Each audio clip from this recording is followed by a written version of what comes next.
The office fridge was leaking again. Of course it was. Melanie had a client demo in 6 hours that could make or break the entire damn account, and she was ankle-deep in puddled LaCroix and someone's rotting salad from February. She muttered something about entropy with benefits and kicked the door shut, soaking the hem of her slacks. That's where she lived now, between crises. Between late-night spreadsheets and 5 a.m. slide edits. Between cleaning up everyone else's mess and hoping someone would one day notice. Not with applause, she wasn't stupid, but maybe a raise, or a half-sincere thank you, or hell, even a working fridge.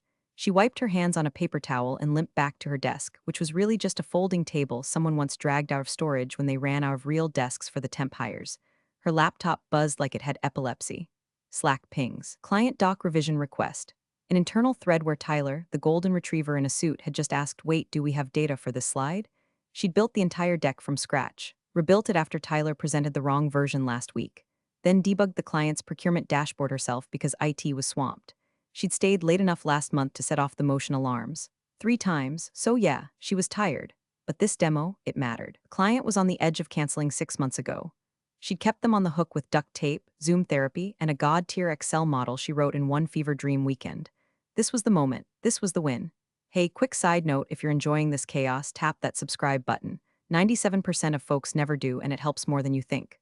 Plus, it keeps the team caffeinated and emotionally stable. Sort of. Anyway, back to the flood. Melanie pulled up the final version of the deck, her 10th. It was good. Streamlined, visual, packed with KPIs the client's CFO could eat with a spoon. She triple-checked the embedded dashboard links, hit save, and emailed it to herself as backup, and to her personal drive, and to a burner Gmail just in case. Because when you've been burned this many times, you learn to carry a digital fire extinguisher. She didn't hear when someone wheeled in another standing desk across the hall for Tyler. Again, or when the intern knocked over a stack of catering menus trying to print a shipping label. She was too deep in it, tuning numbers, timing transitions, polishing lines that other people would read like they'd written them themselves. She wasn't bitter. Okay, she was a little bitter, but that bitterness had edges, purpose. It kept her moving. At 11:37 a.m., she checked her calendar to confirm the demo time, 3:30 sharp. Client-side COO would be there, plus the senior ops leads. She'd requested 20 minutes up front to walk them through her diagnostic. Her baby, 6 months of midnight oil and soul erosion in a single slideshow. Then the calendar notification updated. Updated, demo prep 3:30 p.m. Tyler Sam Rohan, her name was gone. She blinked, hit refresh, checked again. Nope, still gone. Slack pinged, new message. From Sam, the project manager who once called her logistics Jesus and then forgot to invite her to his wedding. Hey, just FYI, we thought it'd be more efficient if Tyler ran point for the demo. You've done so much already. Read then 10 seconds later, a second Slack from Tyler, not meant for her, clearly misclicked. Subject, demo strategy message, she'll eat it. She always does. And just like that, the air left the room. Melanie stared at the screen like it owed her rent. She reread the message 5 times, slow. Not because she didn't get it, because she did. This wasn't an oversight. This wasn't a scheduling goof. This was a setup. They were icing her out. The deck she wrote, Tyler would present it. The work she'd done, he'd get the glory and the commission and the next client. She'll eat it. She always does, not this time. Melanie didn't stand up, didn't flip the table or march down the hallway like some vengeful office banshee. She simply leaned back, cracked her knuckles, and stared out the window at the cheap skyline. There were 2 types of people in this building, the ones who played the game and the ones who built the damn board. And Melanie Holt had just decided she was done building for free. She didn't move for a full minute, just sat there, motionless, like her bones were buffering. Slack notification blinked stupidly on her screen, as if begging her to react. Maybe it expected a thumbs-up emoji, or a chirpy no-worries smiling face with smiling eyes. But Melanie wasn't that woman anymore. She'll eat it, she always does. Her jaw twitched. She reached for her water bottle, sipped, realized it was empty, and tossed it into the trash with a dead thud. In the glass wall across from her, she caught her reflection. Blurry, backlit. But there she was, the woman who pulled triple coverage when 2 analysts quit mid-quarter. The woman who trained Tyler when he couldn't differentiate between net margin and net worth. The woman who, until 3 minutes ago, thought she had earned this moment. Eat it, she whispered, bitter like cold coffee. Her inbox dinged. Sam again. This time with a note that read, "Could you just polish the deck and send the final tonight? Would love your eyes on the flow. Told Tyler you'd help him with the talking points. Appreciate you." Rocket. Melanie didn't scream, didn't cry, but something fractured quietly like drywall behind cheap paint. She clicked open the deck. Her deck, spent 5 seconds staring at the front slide. Logistics Reimagined, a roadmap. That was her title, her font, her client phrasing. She hovered over the file name and hit save as. New title, Logistics Final Tyler Sucks BPTX Petty? Yes. Did she care? Absolutely not. She scrolled down to the data visualizations, smoothing out a trend line that Tyler had stretched into oblivion. Fixed a mislabeled y-axis. deleted his animated gif of a rocket taking off. Why? If she was going to be cut out, she was at least going to hand him something he couldn't butcher in real time. Because while Melanie's blood was boiling, her pride didn't negotiate. She wasn't about to let this idiot tank her 6 months of reputation with a single fumbled Zoom. Then came the real kicker. Her phone buzzed, unknown number, no voicemail, then another. Then a Slack message from HR, "Hey Melanie, quick ping, just a routine alignment on resourcing and roles. Can you pop in for chat tomorrow?" And that's when she knew this wasn't about a demo. This was a slow, polite firing in reverse. The signs had been there. Her PTO approval took 3 weeks and came back marked discretionary. Her work was recently duplicated on internal dashboards with no credit. Her name had disappeared from client call invites. They weren't just replacing her on one meeting. They were cutting her out of the story entirely. She looked at the screen. At Tyler's dumb little face in his Slack avatar, open-mouthed, mid-laugh like a Labrador on Adderall. Nephew of COO. No real experience. Couldn't pronounce logistics infrastructure without stuttering. Once asked if procurement was short for something. And now, he was presenting her work. The worst part? They weren't even hiding it because they didn't have to. She'd taught them she'd stay silent, that she'd eat it, that she always did. Melanie stood slowly, walked to the window by the break room, watched the gray clouds roll across the skyline like dirty cotton balls. Then she smiled. Not the brittle kind she used on Zoom. A real one, thin, sharp, measured. She walked back to her desk, opened a new tab, typed in one name, the client COO. She'd spent weeks coaching him through his own team's tech literacy issues. They'd done after-hours troubleshooting on his broken KPI dashboard while he muttered about wanting to bulldoze the entire dev department. They liked each other, respected each other. He'd want to know. Melanie clicked on his direct line. Didn't dial, not yet, just stared at it like a loaded weapon. Something had snapped, but not the kind that breaks you, the kind that frees you. And in that moment, Melanie Holt decided one thing with cold, absolute clarity. They would regret forgetting whose fingerprints were on every win they claimed. Melanie slid the final deck into the team folder with the same quiet precision she used to clean a knife. No commentary, no follow-up message, just the cold click of upload complete. The file was flawless, smoother than it had any right to be. She'd polished Tyler's sloppy phrasing, trimmed the flab, realigned every timeline bar by hand. She even added subtle speaker notes, the kind that would make a half-wit sound seasoned. It was a parting gift, really. A Trojan horse packed with enough polish to mask the fact that Tyler didn't know his EBITDA from his elbow. She knew what they were thinking. She's eating it, again. Classic Melanie, always the team player. Tyler didn't even bother thanking her. Just sent a quick thumbs up and a gif of Michael Scott yelling, "Let's do this thing." That was his style. Meme his way through mediocrity and ride her work like a boogie board through client meetings. Melanie didn't reply. She didn't need to. Because while they thought she was backing down, Melanie was quietly gutting the house from inside the walls. She opened her notes app and wrote down a single line. "Client has no idea I've been removed. Might want to fix that." Then another, "Redraft onboarding roadmap for me, not them." Then another, "Start packing." It wasn't an emotional spiral. It was strategic triage. Because Melanie Holt had built this house, slide by slide, system by system, weekend by unpaid weekend. And she'd be damned if Tyler and his soft-jawed nepotism swagger were going to waltz in and hand it off like a frat boy DJ set. She leaned back, cracked her neck, and stared out the window again. Not at the skyline this time, at her own reflection. She didn't look angry. She looked ready. Flashback, late October. A client deliverable had collapsed 12 hours before deadline. She was already 3 days into a fever, running on NY and stubbornness. Everyone else had gone home. Sam said, "We'll just tell the client it's delayed." Melanie said, "No, we won't." She stayed up until 4:30 a.m. fixing it, ate cold Thai food at her desk with fingers that barely worked, delivered the final deck by 7 o'clock. The client never knew anything went wrong. Sam took a victory lap in the Monday meeting. Tyler said teamwork makes the dream work. She had gone home, thrown up in her bathtub, and returned before noon. Another flashback, December, Christmas week. She volunteered to cover client emails so the family men on her team could unplug. One exec actually sent her a Starbucks gift card for being a team elf. She cried in her car, then used the gift card to buy coffee for the whole damn office. Another flashback, March.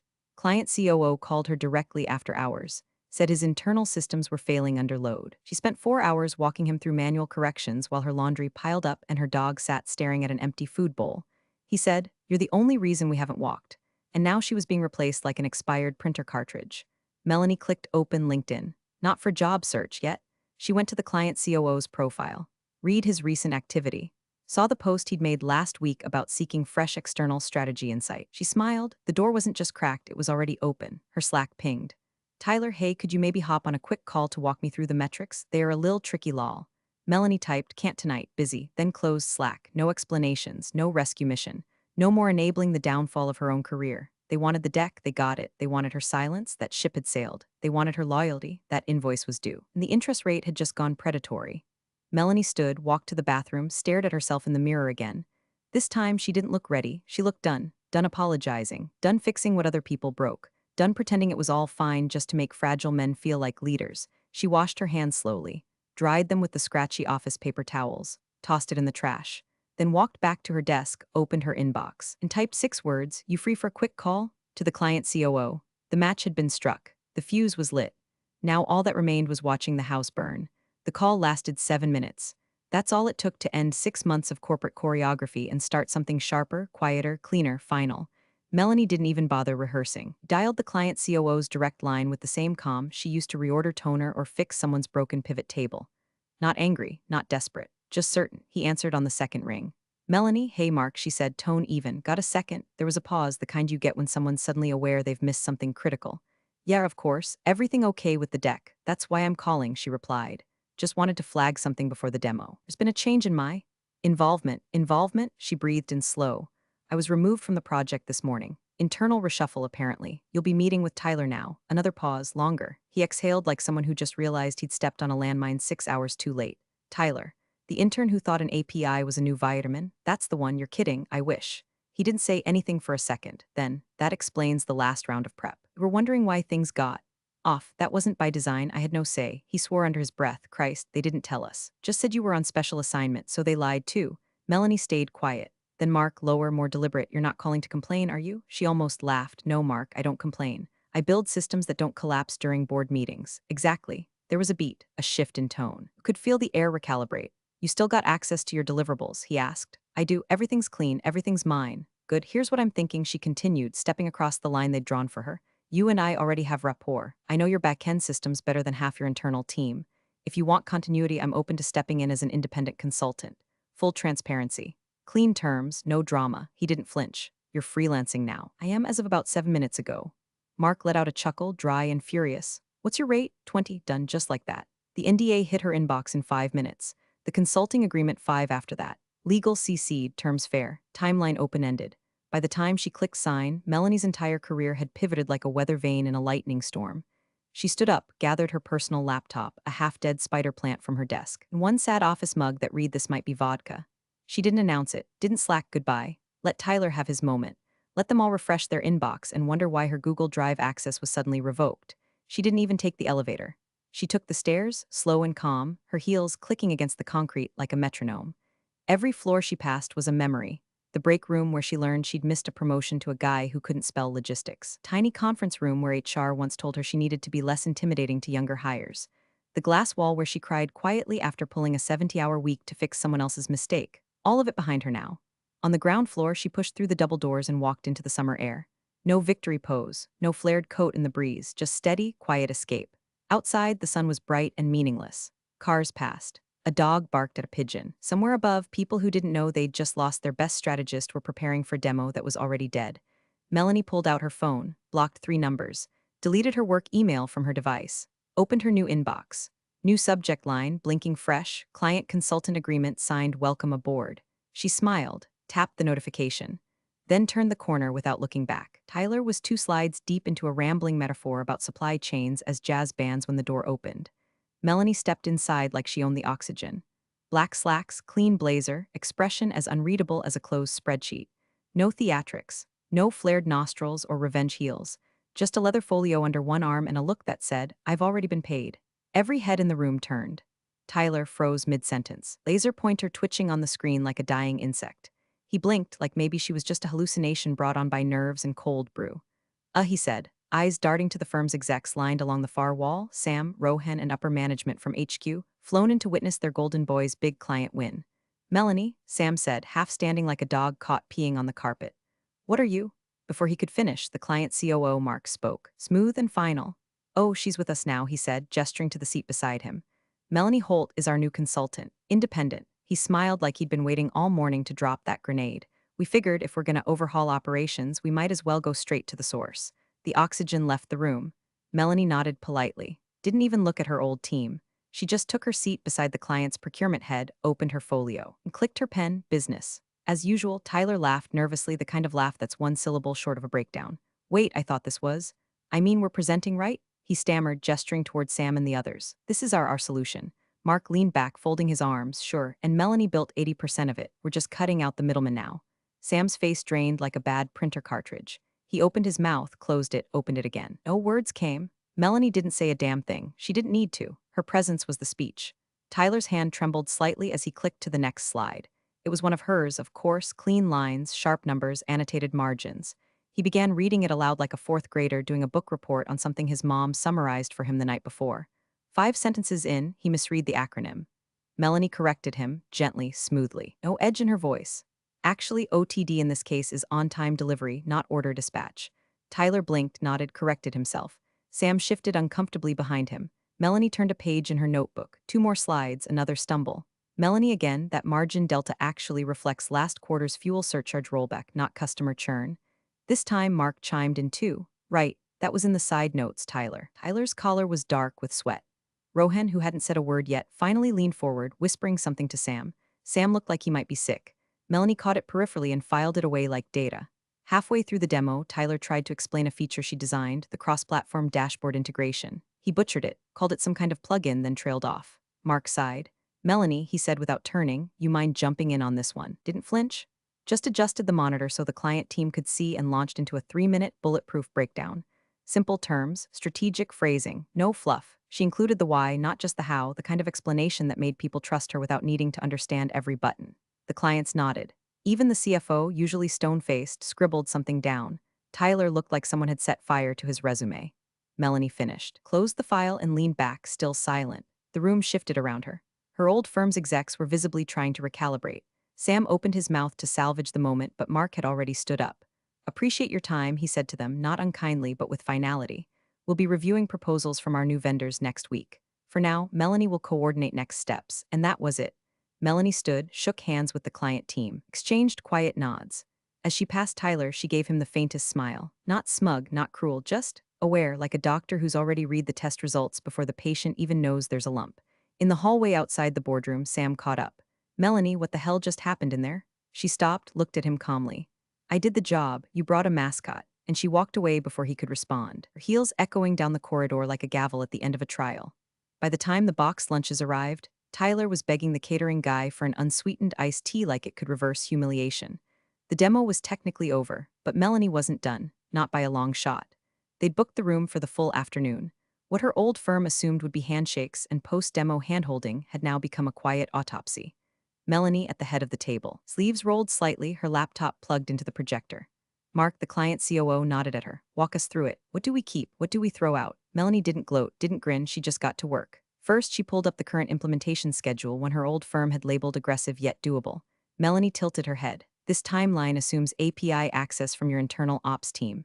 Have you gotten that? Mark raised an eyebrow. They told us it was pending. She clicked. Still shows denied on my end. The procurement chief swore softly. We lost 2 days on that stall. Melanie nodded. Yep. And here this contractor listed under custom integration? That's an intern from their offshore partner. He listed the entire script repo on GitHub last month. I've already flagged it. The room went silent. Tyler, slouched in the corner now with a yellow legal pad he hadn't written a damn thing on. Hyped up, it's not that bad. I mean, they're junior, but Melanie turned to him, kind, firm. Tyler, did you review the staging environment before today? He blinked. No, Sam said we didn't need to until post-demo. Melanie turned back to the projector and navigated to the sandbox interface. The client's dashboard showed 5 red error banners. Those hit this morning. No one caught them. She paused, because you weren't monitoring. Tyler opened his mouth, closed it. Mark looked like someone just stole his lunch and blamed him for cooking it wrong. What do you recommend? He asked Melanie. She flipped to a new tab. We rebuild the integration layer with an independent vendor. I've worked with one before, small team, senior-only staff, no fluff. They can drop in next week. He nodded, make it happen. Another contract, gone from her old firm. Next slide. Procurement flow, I wrote the original spec. Modified it after I left to include a subscription tracking module. Good idea, but their implementation uses hard-coded values that'll break under international vendors. I'd suggest scrapping that section and reverting to the March draft. I'll clean it up for you. Another project phase. Redirected. It went on like that for 2 hours. Quiet, methodical evisceration. Melanie wasn't burning the house down, she was moving the furniture before the match hit the floor. Each recommendation came with a contact, a plan, a timeline. She wasn't just dismantling her old firm's presence, she was replacing it with better. Tyler wilted with every bullet point. Sam texted her 3 times, hey, need to debrief, can we chat? We're getting weird signals from the client side. You good? Melanie, she didn't reply, they didn't know yet that this room, the room they booked, the meeting they thought was theirs, had become a surgical theater. She'd opened the chest cavity, removed the tumors, and was stitching the heart back together, better, stronger, hers. Mark looked at her mid-meeting and said, "Why didn't we just hire you 6 months ago?" Melanie didn't flinch. "Because I was buried under people who knew how to talk louder than me." He chuckled, "Not anymore." As the meeting wrapped, she stood. "I'll write up today's notes. Expect a vendor handoff packet by morning." He offered a hand. She shook it, one by one. Contracts were reallocated, scopes rewritten, and ownership transferred. Quietly, precisely. The firm she'd bled for still thought they'd won. Still thought Tyler's jazz metaphor had landed. Still thought they were in follow-up phase. They hadn't seen the emails being drafted. The Slack threads she'd been silently removed from. The vendor IDs revoked without notice. They didn't realize the only thing they had left was the catering receipt. Melanie packed up her things and left the room as calmly as she entered. One more step toward the cleanest corporate coupe no one would ever see coming. At exactly 6:12 p.m., the Slack server at HQ pinged like a submarine caught in a minefield. Sam's status flipped from offline to active in a panic, followed seconds later by a message in the company-wide thread. "Does anyone have visibility on client feedback from today's demo?" No one answered, because by that time, the client's procurement officer had already CC'd 5 new vendors on the integration roadmap. Mark had quietly removed the firm's admin access from the dashboard portal. And Melanie had already been paid. At 6:24 p.m., she got her first email from HQ, subject, quick touch base from Sam S. Hey. Just circling back, heard things got a little mixed up this afternoon. Love to align on expectations moving forward. You free for chat tonight? She read it while sipping an iced Americano in her kitchen. Her dog snored beside her. She didn't respond. At 6:37 p.m. Subject, urgent, need to discuss client transition from Rohan P. Melanie just got looped in. Sounds like there's some confusion vendor assignments. Can we hop on a call? Totally support you, just want to align. She smirked. Confusion, he called it. That was cute. Then 6:49 p.m., one from HR. Subject, alignment opportunity, let's chat from Dana T. Hi Melanie, we understand there's been some shifting priorities. Leadership is really eager to reconnect and discuss how we might reintegrate your expertise under new structures. Happy to schedule something tomorrow. Reintegrate, like she was a rogue software update. At 7:03 p.m., her phone buzzed. Tyler. Calling, she let it ring. Then Sam again. Text this time, Mel. I didn't know, I swear we can fix this. You should be leading the entire ops vertical. Let's fix this. Fix this? Now they remembered she existed. Now they were crawling back with glossy apologies and LinkedIn buzzwords. Reintegrate. Leadership pathway. Strategic realignment. Where were they when she was building alone at midnight?